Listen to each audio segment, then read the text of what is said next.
Mateus capítulo 6. Gente, não desiste de mim não, amém? Versículo de número 19. O texto diz: não acumulem para vocês tesouros na terra, aonde a traça e a ferrugem destroem, aonde os ladrões arrombam e furtam. Mas acumulem para vocês tesouros nos céus, aonde a traça e a ferrugem não destroem, e aonde os ladrões não arrombam e nem furtam. Pois onde estiver o seu tesouro, aí também estará o seu coração. Versículo 24. E ninguém pode servir a dois senhores, pois odiará um e amará o outro, ou se dedicará a um e desprezará o outro. Vocês não podem servir a Deus e ao dinheiro. Presta atenção, é muito simples saber se o seu coração está em Deus ou nas riquezas. Muito simples, muito simples. Quando alguém danifica um objeto de valor seu, qual é o tipo de comportamento que você tem com essa pessoa? Se você rompe o relacionamento com alguém, se uma pessoa ao danificar um objeto seu se torna para você alvo da sua ira, então eu tenho uma triste notícia para você. Você ama mais as coisas do que as pessoas. O seu coração está mais no dinheiro do que nas pessoas. A maneira como nós nos relacionamos com aquilo que nós possuímos, irmãos, diz muito da maneira como nosso coração está se relacionando com as coisas que nós possuímos. Se em função de um objeto, se em função de um bem material, a gente rompe com Deus e rompe com as pessoas, isso significa que o dinheiro já se apoderou do nosso coração. E isso pode acontecer com qualquer um de nós aqui. Sim ou não? Sim ou não? Isso pode acontecer com qualquer um de nós. Esses dias eu derrubei meu telefone e ele trincou a tela toda. E eu fiquei muito chateado na hora. Mas depois passou. Passou. Tranquilo. Mas já houve um tempo que se alguém trincasse a tela do meu telefone,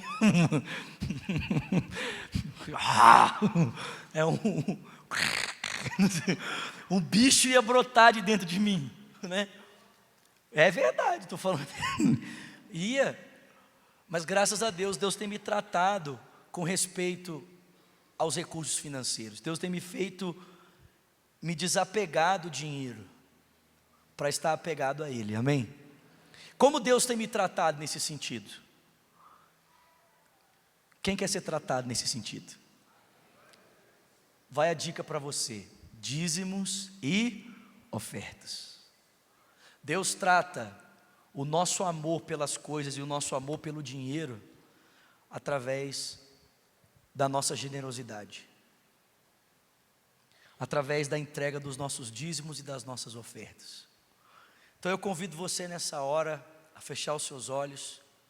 Nós vamos entregar ao Senhor os nossos dízimos e as nossas ofertas, amém? Senhor, tudo que o Senhor faz e tudo que o Senhor nos convida a fazer tem um propósito mais profundo. Às vezes, ó Deus, as pessoas transformam esse momento num momento de profundidade, de superficialidade. Às vezes as pessoas transformam esse momento, Senhor, num momento de aumentar mais a avareza, mais a ganância. Muitas vezes nós somos estimulados, ó Deus, a dar para termos mais, e isso mostra que o nosso coração é avarento, que o nosso coração é ganancioso. Isso mostra que nós estamos transformando uma disciplina espiritual num momento de alimentar a carne e não de alimentar o espírito. Mas nós queremos nesse momento alimentar a vida do Senhor em nós. Nós queremos, através, ó Deus, da obediência à Tua palavra, alimentar o caráter de Cristo em nós. Deus, o Senhor não deixa dever nada para ninguém, mas que a gente não perca o foco desse momento. O que o Senhor quer fazer nesse momento não é engordar o nosso bolso, o Senhor quer engordar o nosso caráter. O Senhor quer engordar, ó Deus, a semelhança de Cristo em nós. O Senhor quer formar Jesus na igreja. Por isso, Senhor, por meio da entrega dos nossos dízimos e das nossas ofertas, santifica a nossa alma, santifica o nosso caráter, torna-nos mais semelhantes a Cristo, Senhor, porque o Senhor já tem cuidado das demais coisas, nós cremos assim. Nós oramos agradecidos em o nome de Jesus. Quem crê, diga. Então, enquanto nós assistimos um vídeo, eu convido você a entregar os seus dízimos e as suas ofertas, amém? Assista esse vídeo aí em nome de Jesus.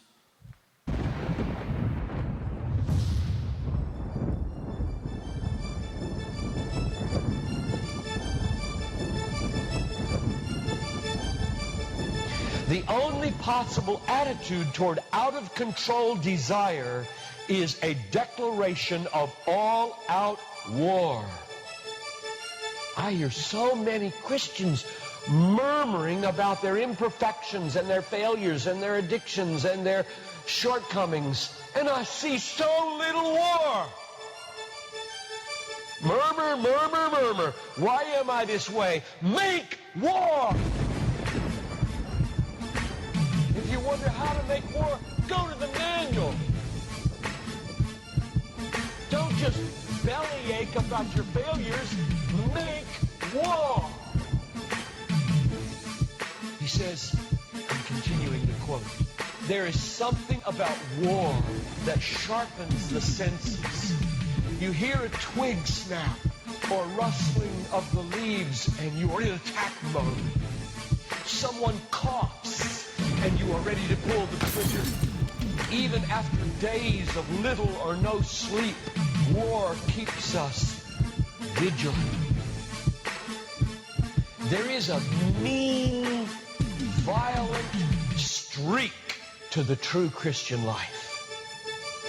But now let's very carefully ask, violence against whom? Or what? Not other people. Not other people. Not other people. Not Muslims. Not Hindus. Not Buddhists. Not atheists. Not secularists. Not nominal Christians. Not wives or husband or children or ornery bosses.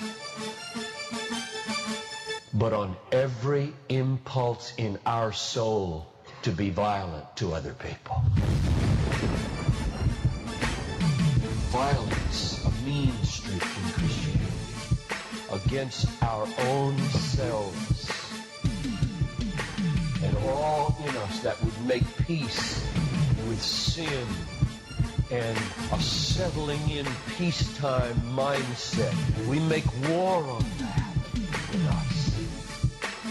It's a violence against all lust in ourselves, all enslaving desires for food, caffeine, sugar, chocolate, alcohol, pornography, money, the praise of man, approval of others, power, fame. This is our enemy. This is where we make war. It is a violence against all racism in our souls, all sluggish indifference to injustice in our souls, a violence against all indifference to poverty and indifference to abortion in our souls. Did you know that in the warfare of Romans, Satan doesn't show up until chapter 16? We tend to think of spiritual warfare as this little thing where you find some way to pray or some way to lay hands on or some way to do a Satan thing. Well, that's important. Believe me, that's important. We war not against flesh and blood, but against principalities and powers and world rulers of this present darkness and spiritual hosts of wickedness in the heavenly places. That's important. But you know what? It's not nearly as important as this. Because the only foothold Satan has in your life is your flesh and your sin. Nobody goes to hell because of Satan. The only reason we go to hell is sin. much more important than fighting Satan is fighting sin. This warfare in verse 13 is vastly more important than figuring Satan out. Get that. My biggest enemy is not Satan. My biggest enemy is John Piper. And he's the only reason I'll go to hell, not Satan. Satan, you don't have nearly that kind of power. And therefore, I really care about us learning how to do this battle. Christianity is not a settle in, live at peace with the world the way it is religion. Like most Christians live their daily lives. Verse 13, if by the Spirit you kill. There's a mean streak in Christianity, and it's not against anybody else but ourselves.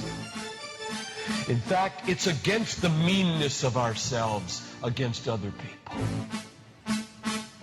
If you feel like you're a mean person against others, a harsh person, a critical person, you know your problem? You haven't learned to make war. You haven't learned to be mean. You haven't learned to get violent against your violence, against your meanness, against your critical spirit.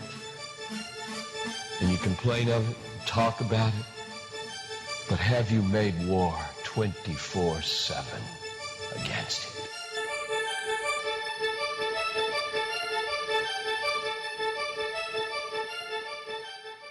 Volta comigo para Mateus capítulo 16, por favor.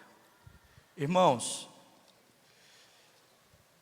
semana passada nós começamos a falar sobre um aspecto do discipulado radical que é a morte. Diga comigo, morte. Eu confesso que eu saí daqui semana passada preocupado. Por que preocupado? Eu saí daqui preocupado não com o conteúdo do que eu trouxe para os irmãos aqui no púlpito a semana passada, mas eu saí daqui meio preocupado com a forma como esse conteúdo foi passado. Eu acho que há uns 4 ou 5 anos atrás, quando o culto Cristo Vivo ainda funcionava lá no tabernáculo, aconteceu isso. Eu estava fazendo a exposição da carta aos Hebreus e eu percebi que num determinado culto eu tinha pegado pesado demais na forma de falar. Eu tinha sido incisivo demais, até soado um pouco ríspido, um pouco áspero demais. E aí, no domingo seguinte, então, eu voltei e eu pedi perdão aos irmãos. Eu disse, irmãos, eu quero pedir perdão aos irmãos pela forma como a mensagem foi comunicada semana passada. E se os irmãos me permitirem, eu quero ter a oportunidade de pregá-la novamente, para que os irmãos entendam o conteúdo, abracem o conteúdo, apesar de não terem abraçado a minha rispidez. E eu quero fazer isso nessa noite novamente. Eu quero pedir perdão aos irmãos. Eu acho que semana passada eu acabei sendo incisivo demais na forma de passar o conteúdo, e eu acabei talvez sendo grosseiro com você, sendo ríspido com você. Então, não só com você que está aqui, mas também com quem nos assiste em casa, eu quero pedir perdão aos irmãos, e eu quero visitar novamente o que foi falado a semana passada, mas eu quero completar a mensagem, eu quero dar continuidade ao que nós falamos, porque a semana passada nós falamos apenas sobre uma parte do que significa essa morte, a santificação, mas eu quero terminar a mensagem hoje. Eu gostaria que você tivesse paciência comigo, amém? Nesse sentido, em o nome de Jesus. Vocês me perdoam, irmãos? Mateus capítulo 16, a partir do versículo 13 diz: chegando Jesus à região da Cesareia de Filipe, perguntou aos seus discípulos: quem os outros dizem que o Filho do Homem é? Eles responderam: alguns dizem que é João Batista, outros Elias e ainda outros Jeremias ou um dos profetas. E vocês, perguntou ele, quem vocês dizem que eu sou? Simão Pedro respondeu: tu és o Cristo. o Filho do Deus vivo. Respondeu Jesus: feliz é você, Simão, filho de Jonas, porque isso não foi revelado por carne ou sangue, ou pelo meu Pai que está nos céus, mas eu lhe digo que você é Pedro, e sob esta pedra edificarei a minha igreja, e as portas do inferno não prevalecerão contra ela. E eu lhe darei as chaves do reino dos céus, e o que você ligar na terra terá sido ligado nos céus, e o que você desligar na terra terá sido desligado nos céus. E então advertiu aos seus discípulos que não contassem a ninguém que ele era o Cristo. E desde aquele momento Jesus começou a explicar aos discípulos que era necessário que ele fosse para Jerusalém e sofresse muitas coisas nas mãos dos líderes religiosos, dos chefes dos sacerdotes e dos mestres da lei, e fosse morto e ressuscitasse no terceiro dia. E então Pedro, chamando-o à parte, começou a repreendê-lo, dizendo: nunca, Senhor, isso nunca te acontecerá. Jesus virou-se a Pedro e disse a Pedro: para trás de mim, Satanás, você é uma pedra de tropeço para mim, e não pensa nas coisas de Deus, mas nas dos homens. E então Jesus disse aos seus discípulos: se alguém quiser acompanhar-me, negue-se a si mesmo, tome a sua cruz e siga-me. Pois quem quiser salvar a sua vida, a perderá, mas quem perder a sua vida por minha causa, a encontrará. Pois o que adiantará o homem ganhar o mundo inteiro e perder a sua alma? Ou o que o homem poderá dar em troca da sua alma? Porque o Filho do homem virá na glória do seu Pai com os seus santos anjos, e então recompensará a cada um de acordo com o que tenha feito. E garanto-lhes que alguns dos que aqui se acham não experimentarão a morte antes de verem o Filho do homem vindo em seu reino. 6 dias depois, Jesus então tomou consigo Pedro, Tiago e João, irmão de Tiago, e os levou em particular ao alto de um monte, e ali ele foi transfigurado diante deles.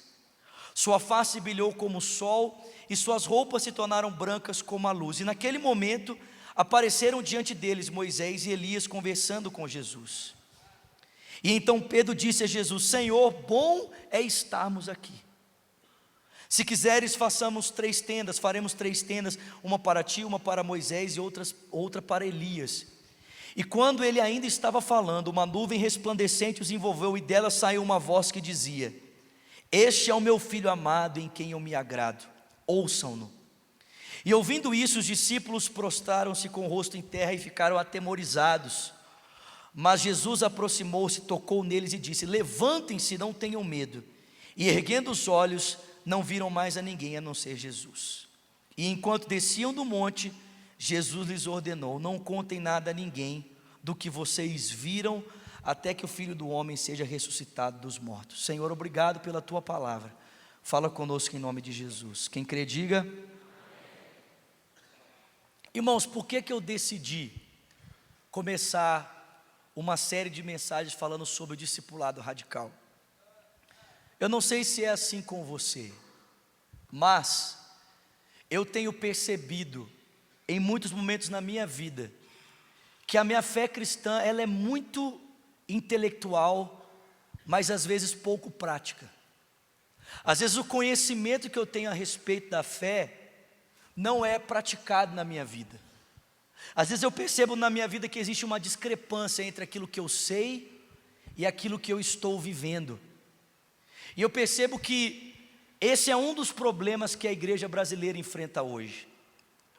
Acho que o primeiro problema que a igreja brasileira enfrenta hoje é o problema da falta de conhecimento. O pastor Márcio sempre bate na mesma tecla, todo domingo ele insiste conosco aqui, que o nosso maior inimigo não é o diabo, o nosso maior inimigo é a ignorância. O povo perece porque lhes falta o conhecimento. E para não fazer uma leitura muito pejorativa da igreja, a igreja brasileira é uma igreja nova, é uma igreja que tem 100 e poucos anos de história. E por causa da sua juventude, e porque é uma igreja que cresceu assustadoramente, composta de novos convertidos, a gente até consegue entender o porquê da igreja ser assim tão imatura na questão do seu conhecimento a respeito da fé. O que nós não podemos, irmãos, é usarmos desse elemento histórico como justificativa para não buscarmos o conhecimento. Existem muitas pessoas que não conhecem a fé e não querem conhecer. Elas querem continuar na mesmice. Elas não querem estudar, elas não querem se aprofundar. E porque elas não conhecem mais a respeito da fé em Cristo, então o cristianismo delas continua sendo um cristianismo superficial. Não significa que essas pessoas não serão salvas, não significa que essas pessoas não experimentarão da vida eterna, significa apenas que elas viverão um cristianismo medíocre enquanto em vida. Elas não refletirão a Cristo nas suas atitudes, pensamentos e sentimentos. Mas eu acho que o outro grande problema da igreja é o problema que eu estou apresentando aqui, do qual eu faço parte dele, que é gente que sabe muito, mas vive muito pouco a respeito do que sabe. E foi por causa dessa discrepância entre o que sei e o que vivo que eu decidi começar a pregar aos irmãos essa série de Discípulo Radical. Por quê? Porque, irmãos, eu quero ser um cristão melhor. Mais alguém quer ser um cristão melhor aqui? Eu quero ser um cristão melhor. A Bíblia diz, não desejem muitos de vós serem mestres, Tiago diz no capítulo 3, porque existe um maior rigor para aqueles que sabem, porque todo privilégio imputa em responsabilidade.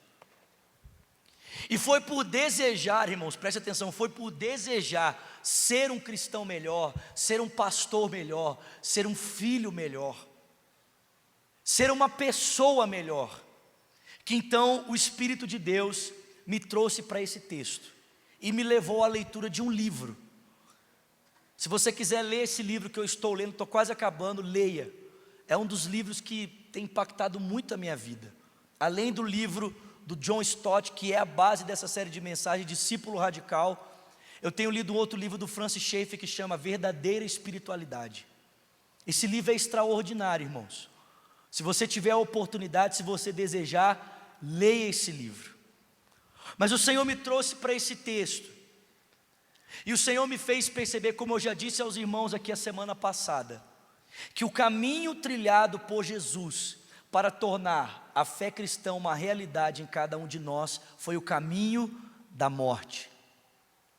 Jesus não escolheu um outro caminho, senão o caminho do sofrimento, o caminho da renúncia, o caminho da sua morte, para tornar o cristianismo uma realidade para cada um de nós.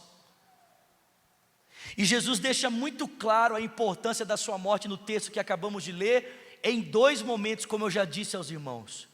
O primeiro momento é diante da confissão de Pedro: tu és o Cristo, o Filho do Deus vivo. Eu disse aos irmãos na semana passada que essa confissão não marca apenas a identidade de Jesus, mas marca também a sua missão, a razão da sua existência. E qual a razão da existência, qual a razão da sua vida?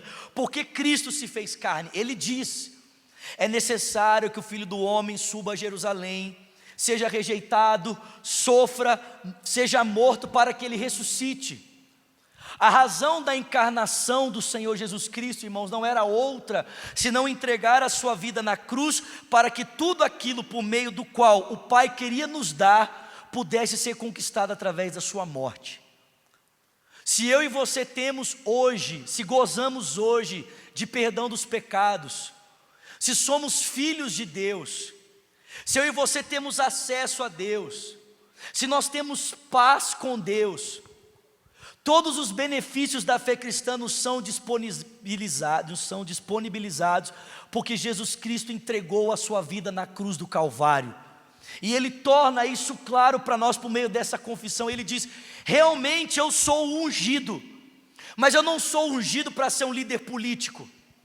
Eu não sou ungido para ser um santo milagreiro. Eu não sou ungido para essa expectativa que os homens depositam sobre mim. Eu sou ungido, eu fui ungido pelo meu Pai para cumprir a expectativa que o meu Pai tem ao meu respeito. E a expectativa que o meu Pai tem ao meu respeito é abnegação, sofrimento e morte. Morte. O texto diz que isso escandalizou os próprios discípulos de Jesus. Escandalizou a Pedro, que diante da sua afirmação disse: não, morrer? Que negócio é esse de morrer, Jesus? Não, morrer não. Vamos para Jerusalém, mas vamos para fazer uma festa. Vamos para Jerusalém, mas vamos para curtir, Jesus. Morte não. E a resposta de Jesus para ele foi muito simples: arreda-te de mim, Satanás, porque tu cogita das coisas dos homens e não das que são de Deus. Presta atenção, gente. As pessoas dizem que quando Cristo foi para a cruz, o diabo fez uma festa. Isso não é verdade. Porque o interesse do diabo não era que Cristo fosse à cruz. As palavras de Pedro foram associadas diretamente às palavras do diabo, porque havia um interesse muito grande da parte das trevas que Cristo preservasse a sua vida. A tentação de Satanás no deserto para com Jesus foi o tempo todo para que ele preservasse a sua vida. Mas o interesse do Pai não era que ele preservasse a vida, era que ele desse a sua vida. Não era o diabo que estava conduzindo Jesus à cruz, era o próprio Deus que o conduziu à cruz. Porque o sacrifício de Cristo significava a nossa vida. O sacrifício de Cristo significava a minha e a sua ressurreição, meu irmão.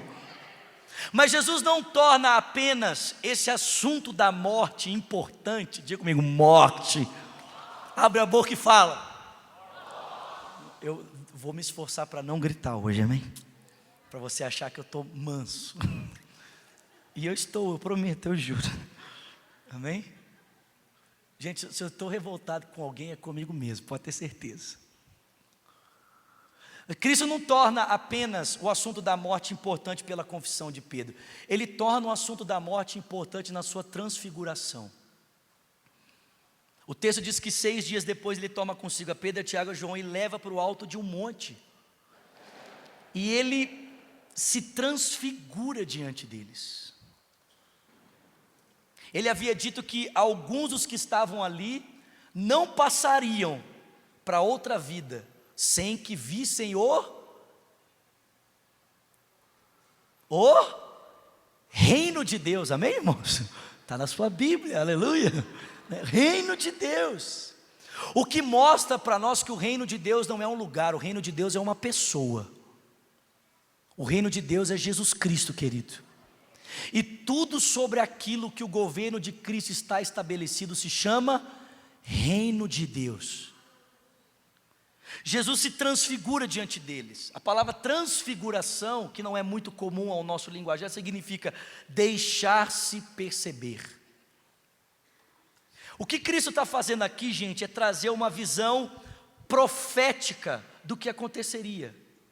Jesus está adiantando para Pedro e para Tiago e João o que aconteceria após a ressurreição, porque preste atenção, após a ressurreição dos mortos, Cristo apareceria a todos os seus discípulos em glória, mas ele está antecipando a glória da ressurreição para esses 3 discípulos, e o texto diz que profeticamente, contemplando Cristo antes da ressurreição, já em glória, glorificado, aparecem ao seu lado Moisés e Elias.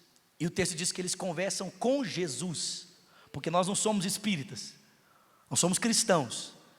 Os mortos não conversam com Pedro, Tiago e João. Os mortos conversam com Jesus Cristo. Com Cristo. E a pergunta é: qual o conteúdo da conversa desses 3? Será que eles estavam falando sobre a vitória do América hoje? Será que estavam falando hoje sobre a conquista do América, do Campeonato Mineiro? Sim ou não, irmãos? Sim ou não? Os atleticanos acham que não. Os cruzeirenses, o que acham? Os cruzeirenses acham que sim. E os americanos? Os americanos comemoram, né? Os americanos são uma raça extinta, irmãos, né?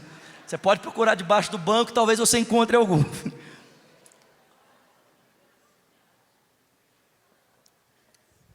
Será que é possível, gente, presta atenção, será que é possível saber o conteúdo da conversa de Jesus, Moisés e Elias?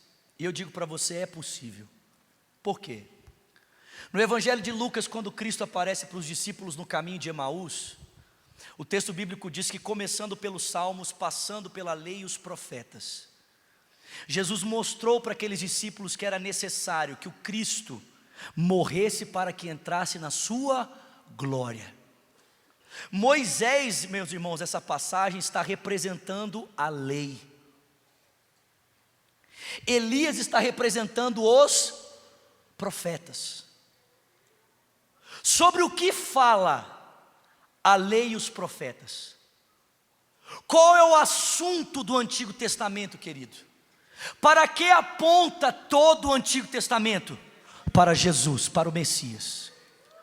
Mas sobre qual momento o Antigo Testamento aponta para o Messias? Para a sua morte. Certamente Ele levou sobre si as nossas dores, as nossas enfermidades. Nós o reputávamos por alguém ferido de Deus, oprimido, mas Ele foi ferido pelas nossas transgressões, Ele foi moído pelas nossas iniquidades. O castigo que nos traz a paz estava sobre Ele, para que pelas suas pisaduras nós fôssemos sarados.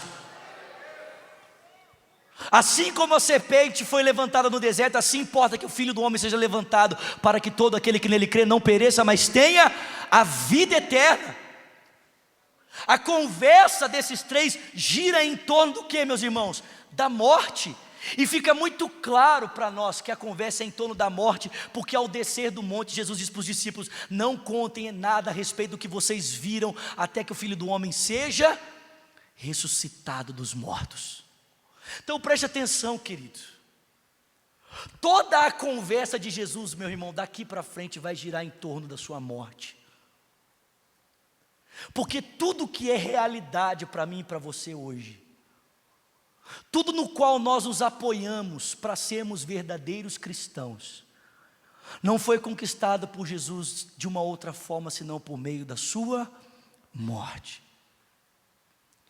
E a pergunta que eu fiz aos irmãos da semana passada foi a seguinte: como um cristão se apropria da vida de Cristo? Como é que um cristão se apropria na prática daquilo que Cristo conquistou para ele na cruz? E o próprio Jesus responde, sim ou não, irmãos? Como que Cristo responde? Quem quer vir após mim? Vamos juntos? Quem quer vir após mim, negue-se a si mesmo, tome a sua cruz e me siga. O caminho para a apropriação da vida de Cristo é o caminho da cruz, é o caminho da morte. Morre, meu irmão. Mais brando hoje, amém? Mais tranquilo, né? O pastor Rony falou que domingo passado ele passou aqui na porta, né? E ele me ouviu gritando: morre! Ele falou assim: gente, o Vini está nervoso lá dentro. Não é que eu estava nervoso, eu estava sendo incisivo. Morre! Mas dava para ser incisivo de outra forma, né? Morre, meu irmão. Para você ser um marido melhor, você tem que morrer para o marido antigo. Para você ser uma esposa melhor, você tem que morrer para a mãe antiga, para a esposa antiga. Parabéns, mamães. Se você quer ser uma mãe melhor, morre.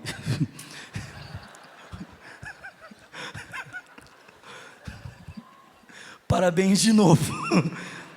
É o famoso bate e depois assopra esse. Quer ser um filho melhor? Quer ser um cristão melhor? Quer ser um funcionário melhor, um patrão melhor, um filho melhor, um pastor melhor? Morre, peste. Morre. E aí eu tentei mostrar para os irmãos que essa realidade, ela já faz parte da nossa vida. De que forma? A Bíblia diz que quando nós entregamos a nossa vida a Jesus Cristo, quando nós depositamos a nossa fé na pessoa de Cristo, algo acontece conosco. Quando você levantou a sua mão dentro desse auditório, ou se você fizer isso nessa noite, dizendo: Cristo, eu creio em Ti. O apóstolo Paulo, no Novo Testamento, diz que quando nós tomamos a decisão de depositarmos a nossa fé na obra de Cristo, querido, a experiência de vida que cada um de nós experimenta é essa: nós morremos com Cristo. Quando Cristo estava morrendo, você estava morrendo. Quando Cristo ressuscitou, você ressuscitou com Ele. Amém, meus irmãos? Nós nos apropriamos dessa morte. Presta atenção, acho que isso aqui é muito importante. Nós nos apropriamos dessa morte não é pela prática da lei, não é pela observação a mandamentos. Os mandamentos, presta atenção, os mandamentos nos são dados para a gente saber o quanto dessa morte está atuando em nós. Mas ninguém pode se apropriar dessa vida ou desta morte, que é a vida de Cristo, senão por meio da confiança que ele deposita em Cristo. Porque presta atenção, querido, essa é a afirmação de Paulo: já não sou mais eu quem vive, é Cristo que vive em mim. Como é que ele vive essa vida? Do Cristo que vive, já não mais ele. Ele diz: e essa vida que vivo agora na carne, vivo-a pela fé no Filho de Deus, o qual me amou e a si mesmo se entregou por mim. Presta atenção, meu irmão, presta atenção, essa parte da mensagem que eu gostaria de frisar para você nessa noite, para não parecer que eu sou legalista aqui, para não parecer que eu estou conduzindo você de volta para os rudimentos da lei. Não, não é isso. A semana passada eu dei ênfase massiva na importância da morte. Agora, como a gente morre? Essa é a pergunta. De que forma você morre? De que forma nós experimentamos dessa morte? A Bíblia vai dizer para nós experimentamos da realidade da morte quando nós depositamos a nossa confiança na pessoa de Cristo. Escuta só, a tua justificação, o ato de Deus ter declarado você justo, foi recebido, foi apropriado por você por meio da fé, amém? Amém ou não amém? Presta atenção, você não será amanhã mais salvo do que você é hoje. Você é salvo, ponto final. Amém? Tua justiça não vai crescer, porque a tua justiça nem é tua, é a justiça de Cristo, que nos foi imputada mediante a fé. O justo viverá pela fé. Nós confiamos em Cristo para a nossa salvação, e isso é um fato, já tá certo. Não há nada mais a ser feito a respeito disso. Mas escuta aqui, querido, a salvação não é só justificação. A salvação é justificação, santificação e glorificação. Salvação é um pacote que inclui o que Cristo fez, o que Cristo está fazendo e o que Cristo fará. A pergunta é: como a santificação, então, que é o que Cristo está fazendo agora, que é esse caminho da morte, se realiza em nós? Como é que ela se realiza? Como? Pela fé. É pela confiança na pessoa de Cristo. Por quê, irmãos? Porque aquele que começou a boa obra em vós, ele é fiel para completá-la. É pela confiança. Nós acreditamos naquilo que Cristo fez e continuamos acreditando no que Ele está fazendo agora, e por essa razão a gente morre. A gente morre. A gente não se torna legalista. Presta atenção, esse é o caminho que nós não devemos trilhar. Esse é o caminho que as igrejas da Galácia e a igreja dos Colossenses trilharam. A igreja na Galácia, as igrejas da Galácia começaram pela fé em Cristo. Elas confiaram em Jesus para a sua salvação. Mas depois, o texto diz que elas quiseram aplicar a santificação pela força do seu braço. Elas quiseram fazer a vida de Cristo se manifestar na vida delas pelo seu próprio esforço, pelo seu próprio mérito. Sabe o que Paulo diz para essas igrejas? Em Gálatas capítulo 3, ele fala assim para elas: foi pela prática da lei ou pela fé que vocês receberam o Espírito Santo? Não é a nossa força, irmãos, porque a nossa força, como diz o hino de Lutero, Castelo Forte, a nossa força nada faz, estamos desprotegidos. mas o nosso Deus socorro traz, e somos então socorridos. Protege-nos, Jesus, o que venceu na cruz, Senhor da terra e céu, que sendo o próprio Deus, triunfa na batalha. Se você depender da sua força contra o pecado, você está perdido, querido. Mas se você confia em Cristo, então não é mais você lutando contra o pecado, é Cristo em você que vence o pecado. Amém, meus irmãos?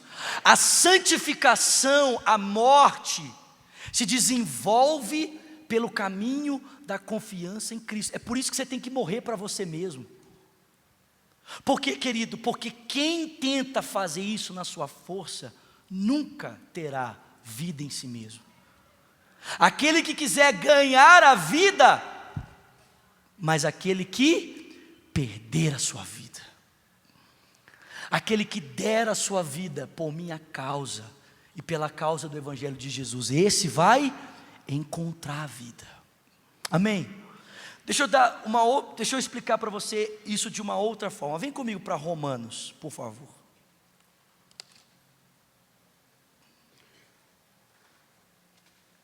Está todo mundo bem aí? Romanos capítulo 7, por favor.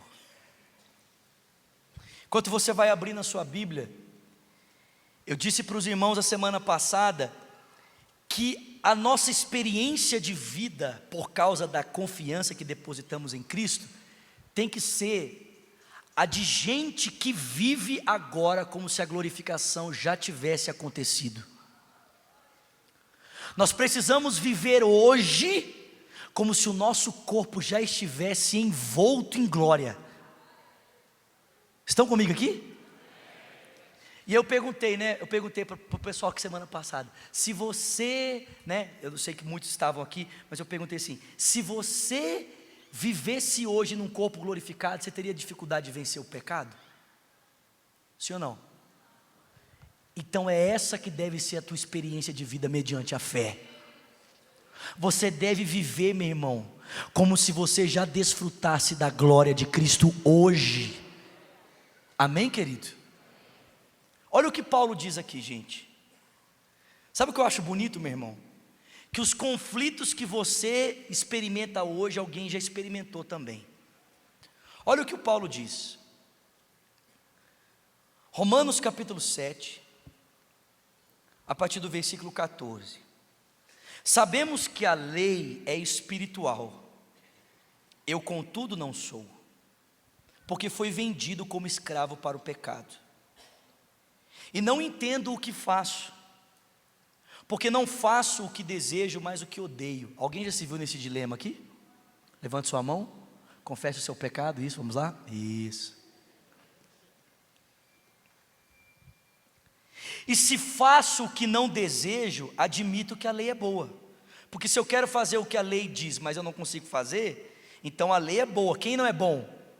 Quem não é bom? Eu. Nesse caso, não sou mais eu quem o faz, mas o pecado que habita em mim. Sei que nada de bom habita em mim, isto é, em minha carne. Porque tenho desejo de fazer o que é bom, mas não consigo realizá-lo. Pois o que faço não é o bem que desejo, mas o mal que não quero fazer. E se continuo fazendo, e esse eu continuo fazendo.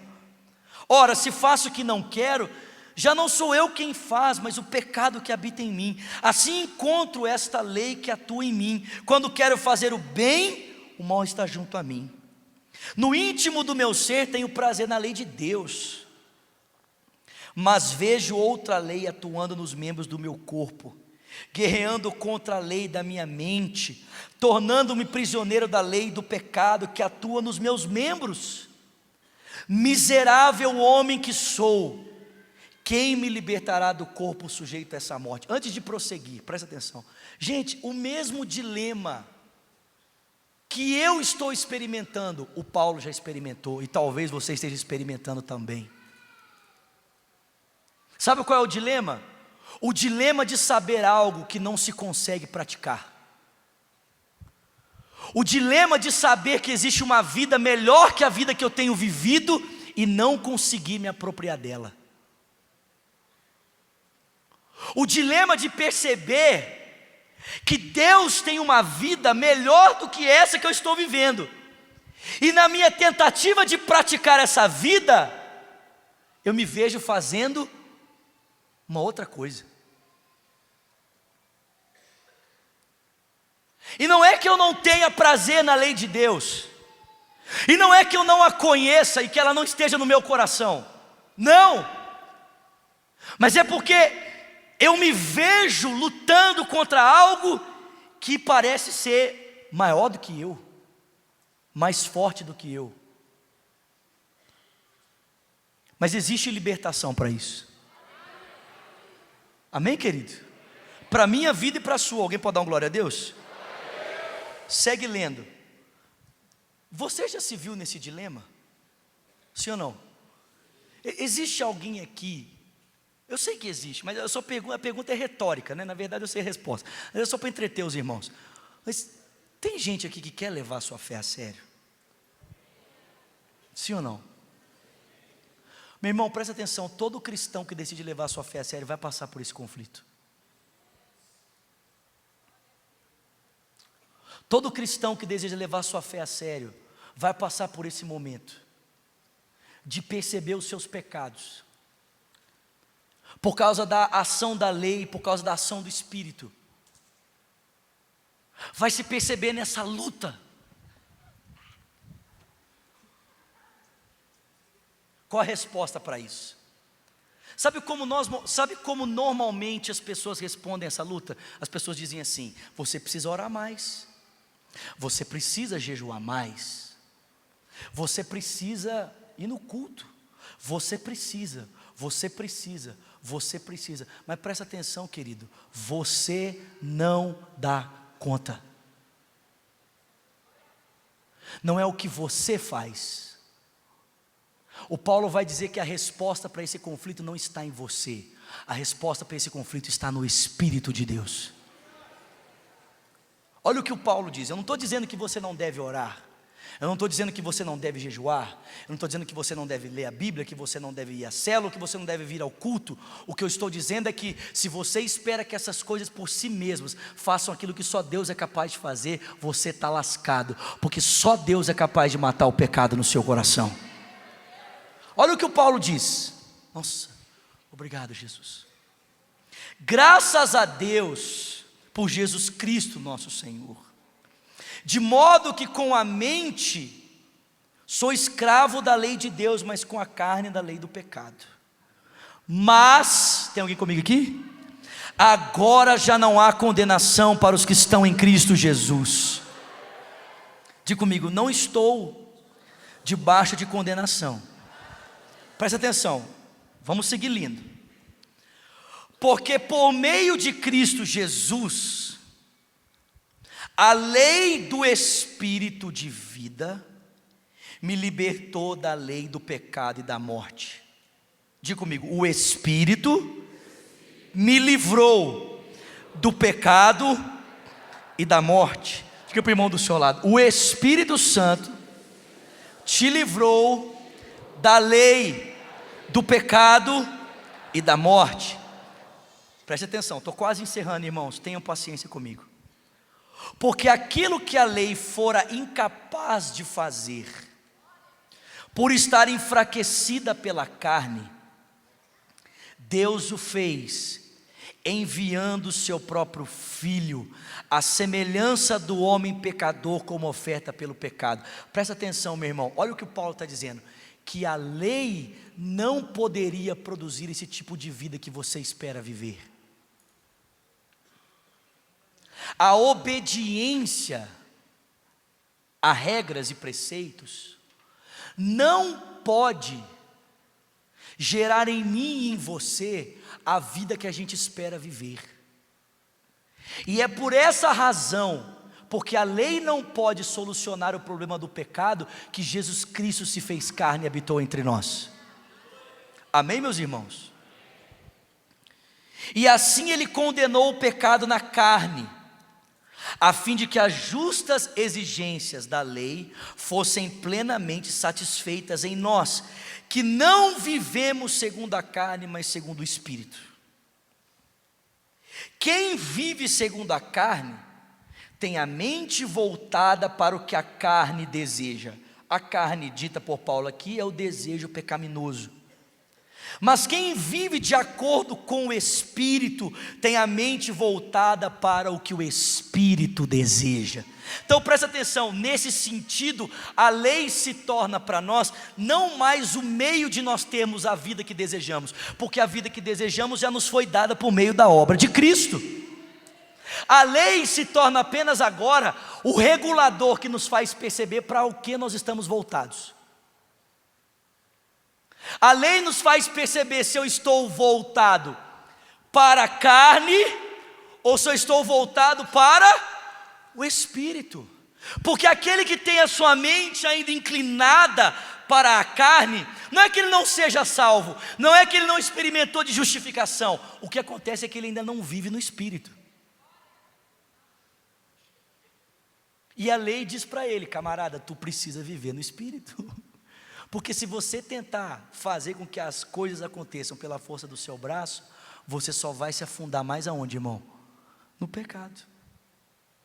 Seguindo em frente, a mentalidade da carne é morte, mas a mentalidade do Espírito é vida e paz.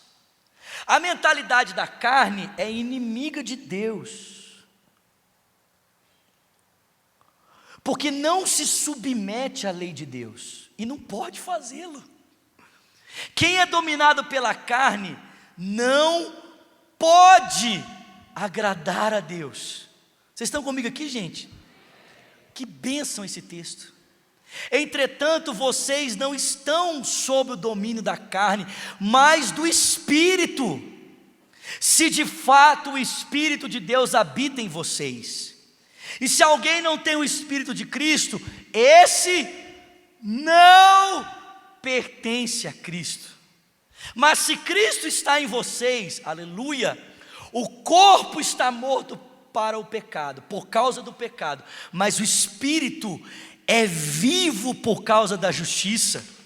E se o Espírito daquele que ressuscitou a Jesus Cristo dentre os mortos habita em vocês, Ele vai dar vida ao seu corpo mortal, por meio do Espírito que habita em você. Alguém pode dizer glória a Deus? Olha isso, todo o caminho para a vida se experimenta por meio de que forma, irmãos? Do Espírito. O Espírito agindo em nós para trazer vida enquanto existe a realidade da morte. Versículo 12: portanto, irmãos, não estamos em dívida para com a carne, para estarmos agora sujeitos a ela. Pois se vocês viverem de acordo com a carne, morrerão. Mas, se pelo Espírito fizerem morrer, diga comigo, morte. Mais uma vez, diga morrer. Quantos querem morrer aqui? Isso, irmão, isso, louvado seja Deus. E eu nem precisei de gritar, né? Mas se você quiser eu grito, irmão. Digo, morrer. Os atos do corpo viverão, porque todos os que são guiados pelo Espírito de Deus são filhos de Deus. Na prática, como é que é essa morte? Fica de pé no seu lugar e eu vou encerrar. Então, eu estou falando a mesma coisa aqui para os irmãos de duas formas diferentes. Essa morte é aplicada em nós pela confiança que nós depositamos aonde, irmãos? Aonde, irmãos? Aonde? Em Cristo. Assim como nós confiamos em Cristo para a justificação, nós confiamos em Cristo para a santificação. Nós confiamos, faz assim comigo, nós confiamos que quando Cristo morreu, quem morreu? Eu morri. Essa é a experiência do batismo, meu irmão. Quando você desce as águas do batismo, o que você está dizendo? Que você morreu com Cristo.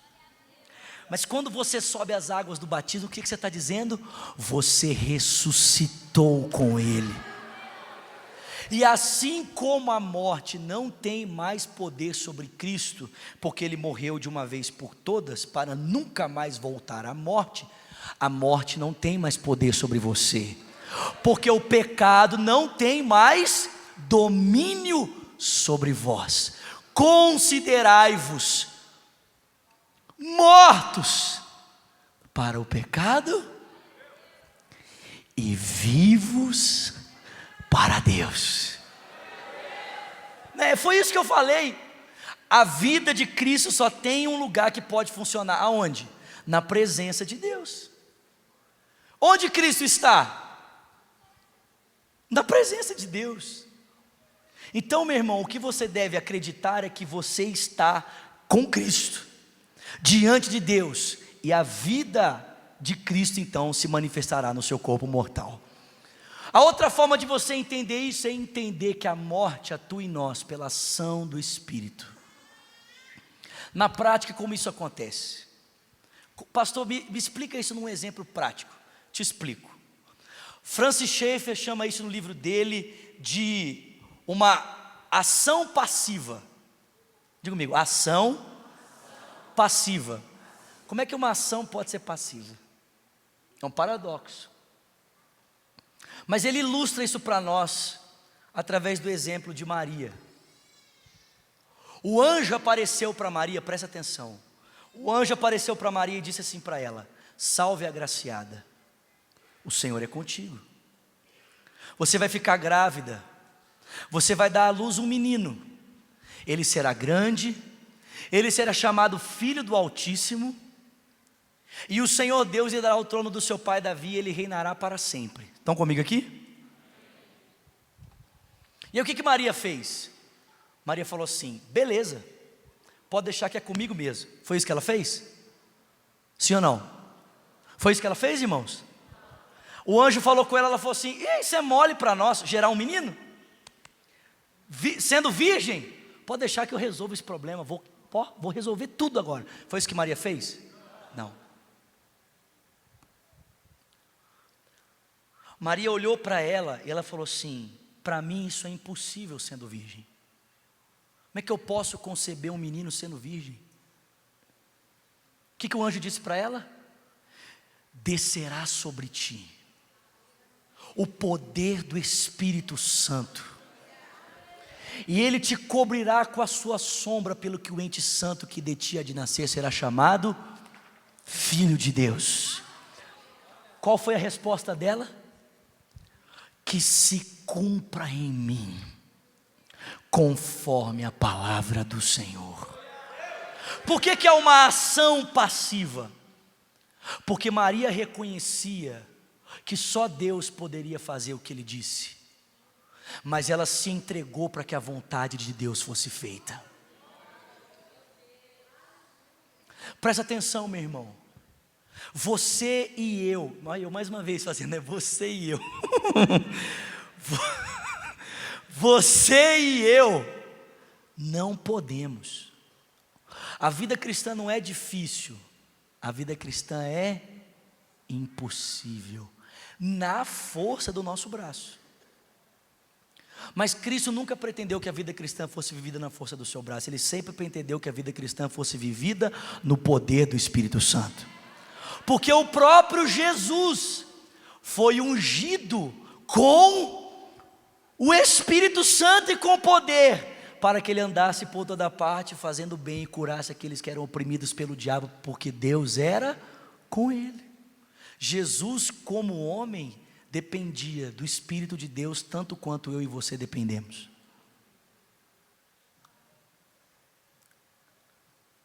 Sabe qual é a minha oração nessa noite? É que você estenda os braços da fé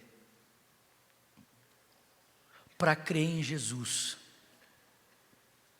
como você acreditou um dia, que você acredite hoje que Ele pode fazer você ser como Ele mesmo é.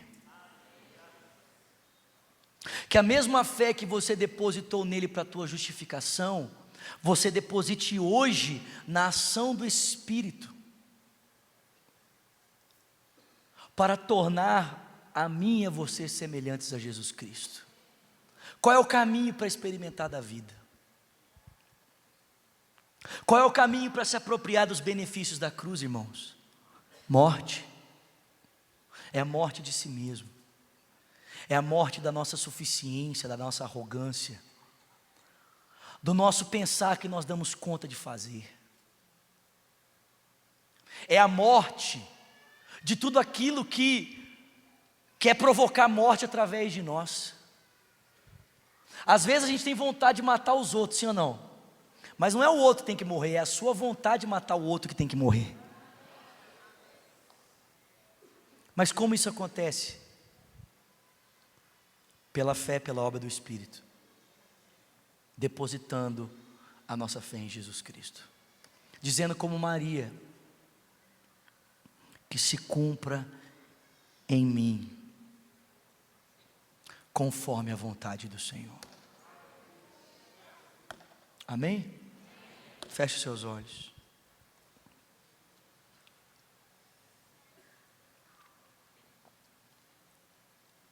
E ore comigo dizendo: Senhor Jesus, nessa noite, eu te entrego a minha vida. Diga: eu reconheço que por mim mesmo eu não posso. Diga: eu sou um pecador. Diga: sozinho eu não consigo. Diga: eu preciso de ti. Diga: me ajuda, Jesus. Diga: eu estendo as mãos para receber salvação, graça, misericórdia. Diga: e eu, que um dia andei nos teus caminhos, mas me desviei. Diga: nessa noite, arrependido, eu volto, na certeza de que o Senhor me recebe. Com seus olhos fechados, suas mãos sobre o seu coração. Se você está aqui nesse auditório nessa noite, ou você nos assiste pela Rede Super, ou nos acompanha pela rádio, e você fez essa oração pela primeira vez dizendo: Jesus Cristo, eu te entrego a minha vida. Ou talvez você está aqui e você não tem vivido uma vida de santificação. Eu disse para os irmãos domingo passado: gente, nada do que eu falei foi errado, a forma como eu falei foi errado. Eu disse para os irmãos a semana passada que quem oferece um caminho diferente para ter os benefícios de Cristo, que não é o caminho de Cristo, é o diabo. Quem oferece um caminho diferente para ter os benefícios da vida cristã, que não é o caminho de Jesus, não é Jesus, é Satanás. Se você está tentando viver o cristianismo do seu jeito e não do jeito de Cristo, você não está andando pelos caminhos de Jesus, você está andando pelos caminhos do diabo. Eu convido você nessa noite a voltar para os caminhos de Jesus, a deixar as facilidades da fé, para abraçar a fé genuína, a fé verdadeira, que implica em morte, em sacrifício, em abnegação. A fazer como aquele filho pródigo, que desviado da casa do seu pai, ele disse: eu vou voltar, arrependido eu vou voltar, porque eu sei que meu pai vai me receber. Se você nessa noite fez essa oração pela primeira vez dizendo: Jesus, eu te entrego a minha vida, ou você está reconciliando com o Senhor, levanta uma das suas mãos, eu quero orar com você, quero orar por você. Tem uma mão levantada lá na galeria, pode levantar bem alto, bem alto, bem alto, eu quero ver a sua mão. Tem mais uma mão levantada aqui embaixo, tem outras mãos levantadas lá em cima. Vou pedir que você que levantou a sua mão, por gentileza, você saia do seu lugar e você vem aqui pertinho de mim, porque eu quero orar com você. Vem cá, por favor, vem, vem.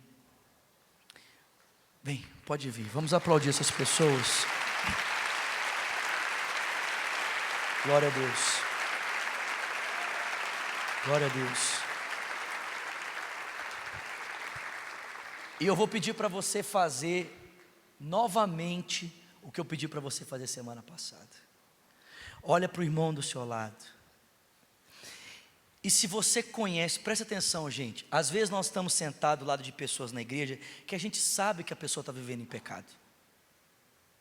A gente sabe. Porque a gente convive com as pessoas, a gente conhece a vida delas.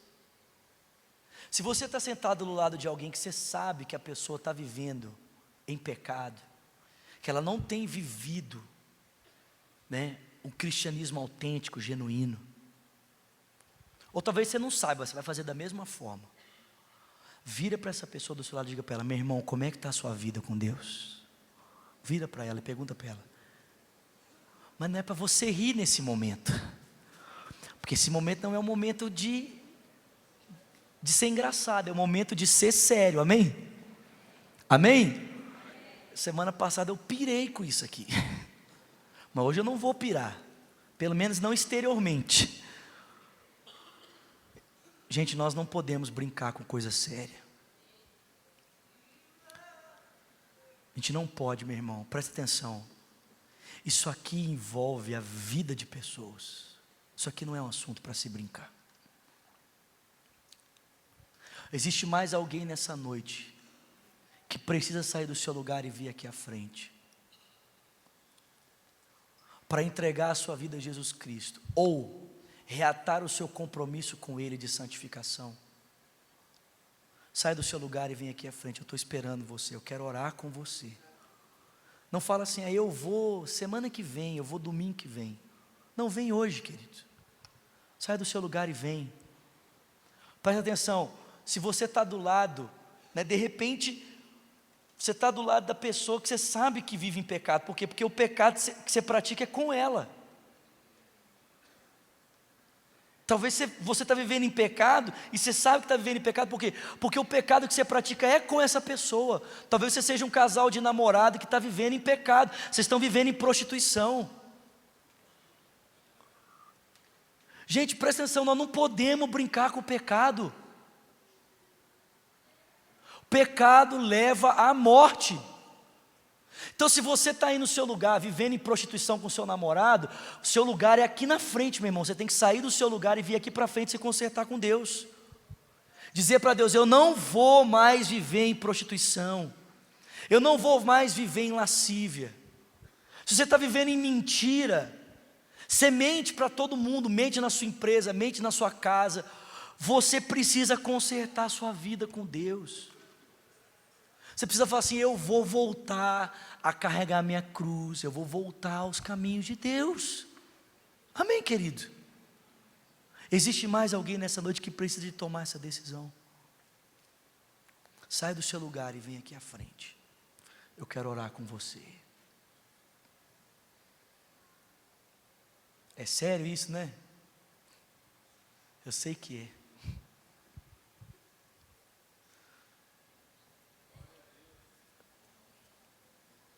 Tem mais gente vindo, pode vir. Eu não estou com pressa, pode vir, eu vou te esperar.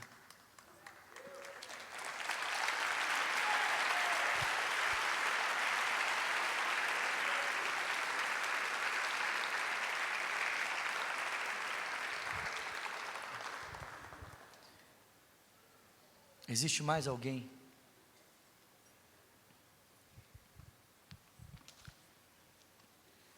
Mais alguém que precisa tomar essa decisão?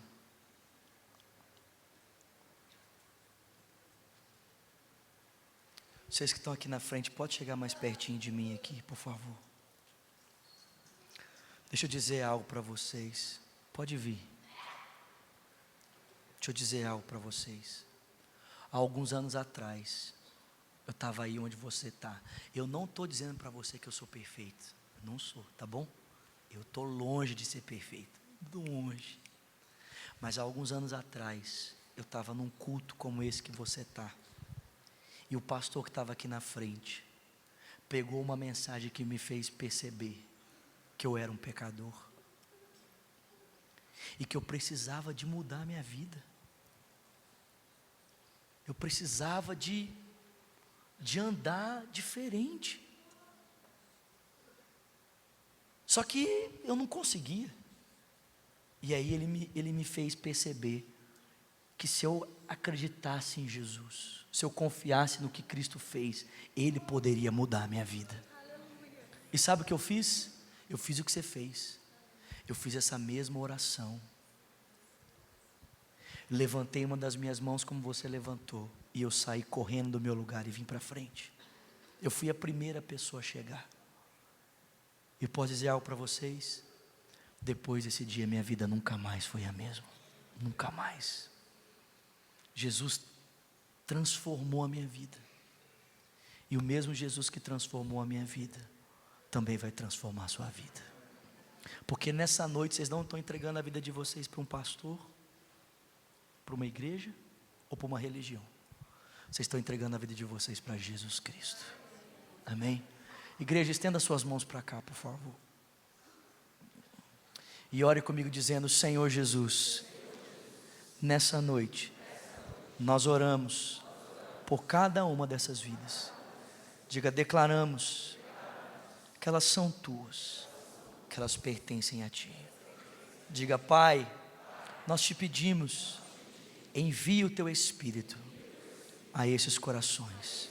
Diga: marca a vida delas, hoje, para sempre. Nós oramos em nome de Jesus. Amém. Vamos aplaudir esses irmãos que estão aqui, querido. Glória a Deus. Olha só, a gente só pede mais 2 minutinhos da sua atenção. Por quê?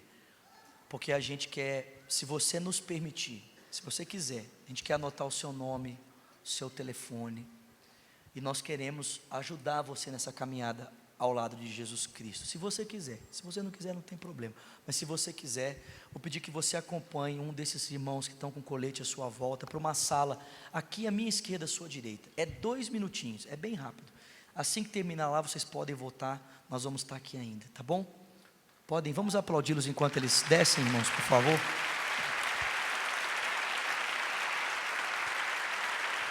Se você puder aplaudir mais forte, por favor.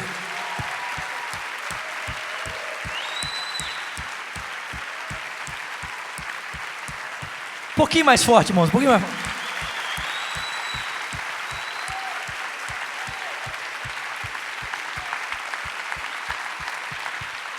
Glória a Deus.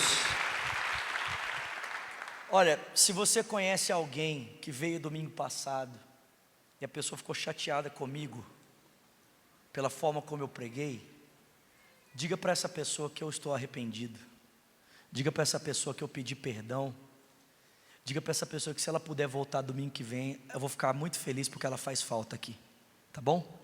Que a graça do nosso Senhor Jesus Cristo, o amor de Deus o Pai, a comunhão e o consolo do Espírito seja com o povo de Deus aqui, espalhado por toda a terra, desde agora e para sempre. Quem crê, diga amém.